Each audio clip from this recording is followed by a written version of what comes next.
ಜೈ ಶ್ರೀರಾಮ್. ರೀಪೋಸ್ ಅರ್ಪಿಸುವ ಚಕ್ರವ್ಯೂಹ ಕಾರ್ಯಕ್ರಮಕ್ಕೆ ಸ್ವಾಗತ. ನಾನು ಸೌಮ್ಯ ಸನಾತನಿ.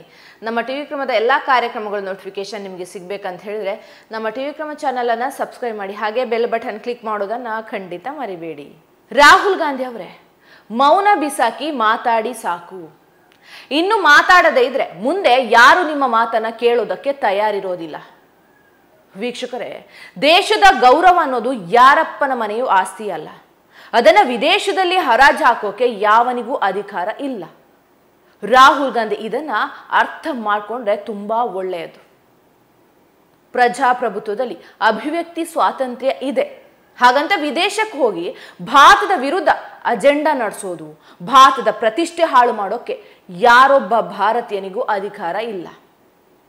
ಬಿಜೆಪಿಯ ಸಂಸದರಾದಂತಹ ನಿಶಿಕಾಂತ್ ದುಬೆ ಅವರು ವಿದೇಶದಲ್ಲಿ ಭಾರತದ ವಿರುದ್ಧ ಮಾತನ್ನ ಆಡಿದರ ಕುರಿತು, ಭಾರತದ ವಿರುದ್ಧ ರಾಹುಲ್ ಗಾಂಧಿ ಪ್ರೊಪಗ್ಯಾಂಡಾ ಹರಡಿದ್ರ ಬಗ್ಗೆ, ಜೊತೆಗೆ ಭಾರತದ ಪ್ರತಿಷ್ಠೆಗೆ ಧಕ್ಕೆ ತಂದಿದ್ರ ಬಗ್ಗೆ ಮಾತಾಡ್ತಾರೆ.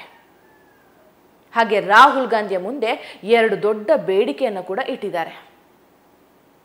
ನಿಶಿಕಾಂತ್ ದುಬೆ ಅವರು ರಾಹುಲ್ ಗಾಂಧಿ ಮುಂದೆ ಇಟ್ಟಂತ ಮೊದಲ ಬೇಡಿಕೆ ಏನಂದ್ರೆ, ರಾಹುಲ್ ಗಾಂಧಿ ಅವರ ರಾಜತಾಂತ್ರಿಕ ಪಾಸ್ಪೋರ್ಟ್, ಡಿಪ್ಲೊಮ್ಯಾಟಿಕ್ ಪಾಸ್ಪೋರ್ಟ್ ಅನ್ನ ಮುಟ್ಟುಗೋಲು ಹಾಕಬೇಕು ಅನ್ನೋದು.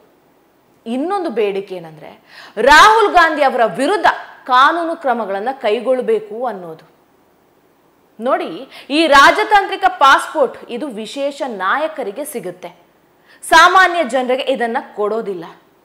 ಅಂಥ ಪಾಸ್ಪೋರ್ಟ್ ರಾಹುಲ್ ಗಾಂಧಿ ಅವರಿಗೆ ಸಿಕ್ಬಿಟ್ಟಿದೆ. ಇದನ್ನ ಕೇವಲ ದೇಶದ ಹಿತಾಸಕ್ತಿಗೆ ಅಷ್ಟೇ ಬಳಸಬೇಕು, ಇದನ್ನ ವೆಕೇಶನ್ಗೆ ಬಳಸೋ ಹಾಗಿಲ್ಲ. ಇಲ್ಲಿ ಕಾಂಗ್ರೆಸ್ ಪ್ರಕಾರ ರಾಹುಲ್ ಗಾಂಧಿ ವಿದೇಶಕ್ಕೆ ಹೋಗೋದು ಸುತ್ತಾಡೋಕೆ ಅಂತೆ.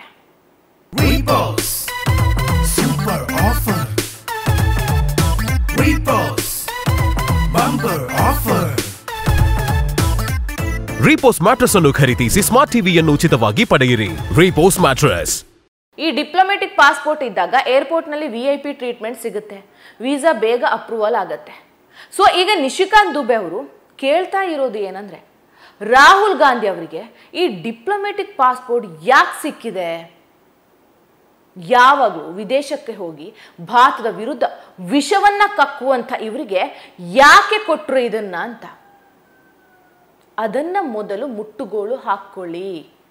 ಅವರಿಗೆ ಇಂಥ ಅಧಿಕಾರ ಕೊಡಬಾರ್ದು ಅಂತ ನಿಶಿಕಾಂತ್ ದುಬೆ ಅವರು ಹೇಳ್ತಾರೆ. ರಾಹುಲ್ ಗಾಂಧಿಯ ವಿರುದ್ಧ ಕಾನೂನು ಕ್ರಮದ ಬಗ್ಗೆ ಕೂಡ ದುಬೆ ಅವರು ಹೇಳ್ತಾರೆ.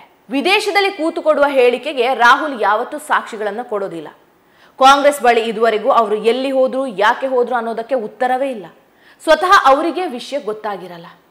ಅಂದ್ರೆ ಸರ್ಕಾರದ ಕೆಲಸ ಅಥವಾ ದೇಶಕ್ಕಾಗಿ ಅಂತೂ ಹೋಗಿರೋದಕ್ಕೆ ಚಾನ್ಸೇ ಇಲ್ಲ ಬಿಡಿ. ಇನ್ನು ರಾಹುಲ್ ಗಾಂಧಿ ತಮ್ಮ ಖಾಸಗಿ ಲೈಫ್ಗಾಗಿ ಹೋಗಿದಾರಂತ ಹೇಳ್ತಾರೆ. ಆದರೆ ರಾಹುಲ್ ಗಾಂಧಿ ಓರ್ವ ಸಂಸದರು, ಅವರು ಜನರಿಂದ ಚುನಾಯಿತರಾಗಿರೋರು. ಹೀಗಿರುವಾಗ ಪರ್ಸನಲ್ ಲೈಫ್ ಅನ್ನೋದು ಹೇಗೆ ಬರುತ್ತೆ? ನೀವೇ ನೋಡಿರ್ತೀರ, ನರೇಂದ್ರ ಮೋದಿ ಅವರು ಯಾವುದೇ ವಿದೇಶ ಪ್ರವಾಸಕ್ಕೆ ಹೋದ್ರೂ ಕೂಡ ಪಾಯಿಂಟ್ ಟು ಪಾಯಿಂಟ್ ಹೇಳಿಕೆ ಕೊಡ್ತಾರೆ. ಅದರ ಬಗ್ಗೆ ಫೋಟೋ ಹಾಗೂ ವಿಡಿಯೋಗಳನ್ನು ರಿಲೀಸ್ ಕೂಡ ಮಾಡ್ತಾರೆ. ಎಲ್ಲ ಅಪ್ಡೇಟ್ಗಳನ್ನು ಕೂಡ ಕೊಡ್ತಾರೆ. ಅದರಿಂದಲೇ ಗೊತ್ತಾಗುತ್ತೆ ನರೇಂದ್ರ ಮೋದಿ ಅವರು ಎಲ್ಲಿ ಹೋಗಿದ್ದಾರೆ, ಯಾರನ್ನ ಭೇಟಿ ಮಾಡಿದ್ದಾರೆ ಅಂತ. ಆದರೆ ರಾಹುಲ್ ಗಾಂಧಿ ಅವರು ಎಲ್ಲಿದ್ದಾರೆ, ಯಾರ ಜೊತೆ ಏನು ಮೀಟಿಂಗ್ ಮಾಡ್ತಾ ಇದ್ದಾರೆ ಅನ್ನೋದು ಯಾರಿಗೂ ಗೊತ್ತಾಗೋದಿಲ್ಲ. ಅದಕ್ಕಾಗಿ ಕಾನೂನು ಕ್ರಮ ತೆಗೆದುಕೊಳ್ಳೋಕೆ ಬೇಡಿಕೆ ಇಟ್ಟಿದ್ದಾರೆ. ಇನ್ನು ಸಂಬಿತ್ ಪಾತ್ರ ಅವರು ಕೂಡ ಕೆಲ ದಿನಗಳ ಹಿಂದೆ ಹೇಳಿದರು, ರಾಹುಲ್ ಗಾಂಧಿ ಅವರಿಗೆ ಅಂಥ ಯಾವುದೇ ವಿಶೇಷ ಪ್ರತಿಭೆ ಇಲ್ಲ, ಅವರನ್ನ ಯಾವುದೋ ವಿಶ್ವವಿದ್ಯಾಲಯ ಇನ್ವೈಟ್ ಮಾಡುವಷ್ಟು ಅರ್ಹತೆಯೂ ಇಲ್ಲ, ಆದರೂ ಯಾಕೆ ಕರೆಸ್ಕೊಳ್ತಾರೆ? ಇದು ಕೂಡ ತನಿಖೆ ನಡೆಸಬೇಕಾದಂಥ ವಿಷಯ ಅಂತ ಹೇಳಿಕೆ ಕೊಡ್ತಾರೆ. ರಾಹುಲ್ ಹೋದಲ್ಲಿ ಬಂದಲ್ಲಿ ವೋಟ್ ಚೋರಿ ಬಗ್ಗೆ ಮಾತಾಡ್ತಾರೆ. ಆದರೆ ದುರಂತ ನೋಡಿ, ಇವರದೇ ಪಕ್ಷದ ನಾಯಕರು ವೋಟ್ ಚೋರಿ ಮಾಡಿ ತಗ್ಲಾಕೊಳ್ತಾರೆ. ತೆಲಂಗಾಣದ ಕಾಂಗ್ರೆಸ್ ನಾಯಕ ವೋಟ್ ಚೋರಿ ಮಾಡಿ ತಗ್ಲಾಕೊಳ್ತಾರೆ. ಆದರೆ ರಾಹುಲ್ ಗಾಂಧಿ ಇದ್ರ ಬಗ್ಗೆ ಮಾತಾಡೋದೇ ಇಲ್ಲ. ರಾಹುಲ್ ಗಾಂಧಿಯ ಈ ಮೌನ ತುಂಬಾ ಅನುಮಾನಕ್ಕೆ ಕಾರಣ ಆಗ್ತಾ ಇದೆ. ಬರೀ ರಾಹುಲ್ ಗಾಂಧಿ ಮಾತ್ರ ಅಲ್ಲ, ಇಡೀ ಕಾಂಗ್ರೆಸ್ಸೇ ಮೌನ ಆಗ್ಬಿಟ್ಟಿದೆ. ಬೇಡದ ಇರೋದೆಲ್ಲ ಮಾತಾಡೋ ಪ್ರಿಯಾಂಕ್ ಖರ್ಗೆ ಕೂಡ ಇದನ್ನು ಟ್ವೀಟ್ ಮಾಡ್ತಾ ಇಲ್ಲ.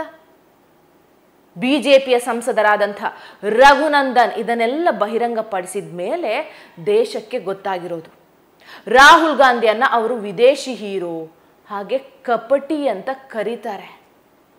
ಮತದಾರರ ಫೇಕ್ ಗುರುತಿನ ಚೀಟಿಯನ್ನು ವಿತರಿಸಿದ ಆರೋಪದ ಮೇಲೆ ಕಾಂಗ್ರೆಸ್ ನಾಯಕ ವಿ ನವೀನ್ ಯಾದವ್ ವಿರುದ್ಧ ತೆಲಂಗಾಣ ಪೊಲೀಸ್ ಪ್ರಕರಣ ಕೂಡ ದಾಖಲಿಸಿಕೊಂಡಿದ್ದಾರೆ. ಕಾಂಗ್ರೆಸ್ ನಾಯಕ ನವೀನ್ ಯಾದವ್ ಮೇಲಿನ ಆರೋಪ ವಿತ್ ಫೋಟೋ ಹಾಗೂ ವಿಡಿಯೋ ಜೊತೆಗೆ ವೈರಲ್ ಆಗ್ತಾ ಇದೆ. ಅದೇ ಈಗ ಸಾಕ್ಷ್ಯ ರೂಪದಲ್ಲಿರೋದು. ಅದನ್ನೇ ಬಿಜೆಪಿಯ ಸಂಸದ ರಘುನಂದನ್ ಅವರು ಶೇರ್ ಕೂಡ ಮಾಡಿರೋದು. ನವೀನ್ ಯಾದವ್ ರಾಜಾರೋಷವಾಗಿ ಫೇಕ್ ವೋಟರ್ ಕಾರ್ಡ್ಗಳನ್ನು ಹಂಚ್ತಾ ಇದ್ದಾರೆ ಅಂತ ಅವರು ಆರೋಪ ಕೂಡ ಮಾಡ್ತಾ ಇದ್ದಾರೆ. ರಾಹುಲ್ ಗಾಂಧಿ ಅವರು ಹೇಳಿದ ವೋಟ್ ಚೋರಿ ಇದೇ ನೋಡಿ. ಪೊಲೀಸರು ಈಗ ಜನತಾ ಪ್ರಾತಿನಿಧ್ಯ ಕಾನೂನಿನ ಅಡಿಯಲ್ಲಿ ಪ್ರಕರಣ ದಾಖಲಿಸಿಕೊಂಡಿದ್ದಾರೆ. ನವೆಂಬರ್ 11ಕ್ಕೆ ತೆಲಂಗಾಣದಲ್ಲಿ ಉಪಚುನಾವಣೆ ನಡೆಯುತ್ತೆ. ಈ ಟೈಮಲ್ಲಿ ಬಿಜೆಪಿ ಸಂಸದ ರಘುನಂದನ್ ಅವರು ಎಲೆಕ್ಷನ್ ಕಮಿಷನ್ ಆಫ್ ಇಂಡಿಯಾಗೆ ಈ ದೂರನ್ನು ಕೂಡ ನೀಡಿದ್ದಾರೆ.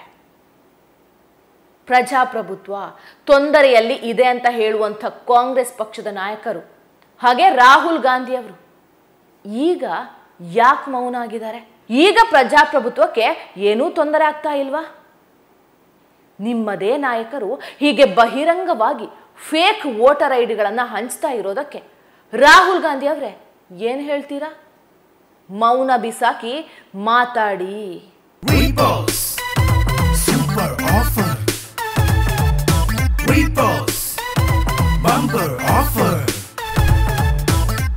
ರೀಪೋಸ್ ಮ್ಯಾಟ್ರೆಸ್ ಅನ್ನು ಖರೀದಿಸಿ ಸ್ಮಾರ್ಟ್ ಟಿವಿಯನ್ನು ಉಚಿತವಾಗಿ ಪಡೆಯಿರಿ. ರೀಪೋಸ್ ಮ್ಯಾಟ್ರೆಸ್.